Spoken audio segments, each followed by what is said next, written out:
हे so guys, माझ्या mini ब्लॉगमध्ये तुमचं सर्वांचं स्वागत आहे. आणि आज आपण फायनली चाललेलो आहे गोदा पार्कला. तर गोदा पार्कला जाण्याआधी तुम्हाला दाखवतो कसं जायचं आणि कुठून जायचं. तर फायनली आपण पोचलेलो आहे कपालेश्वर महादेव मंदिरापाशी. तर इथून आपल्याला जायचं आहे मालेगाव स्टँडला. तर मी पुढे दाखवतो तसं दर्शन करून घेऊया महादेवांचे. आणि इथून लेफ्ट मारल्यानंतर फायनली इकडे साईबाबांचं मंदिर आहे आणि गंगेचं काम चालू आहे, बघू शकता तुम्ही आपल्या ब्लॉकमध्ये. तर इथं होता भंडारा. तर आम्ही थोडं थांबलो आणि इथून आपलं निघालो. तर फायनली शिवाजी महाराज दिसले, तर दर्शन वगैरे लांबून आम्ही केले.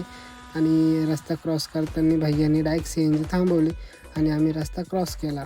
तर आपण चला जाऊया गोदा पार्ककडे. तिथून आपण आलो स्ट्रेट आल्यानंतर तुम्हाला बघू शकता तुम्ही गर्दी किती गोदा पार्कला. फायनली बघू शकता तुम्ही गोदा पार्क. तर आपण आलेलो आहे गोदा पार्कला. पार्ट 1मध्ये तुमचं. तर नेक्स्टमध्ये बघूया.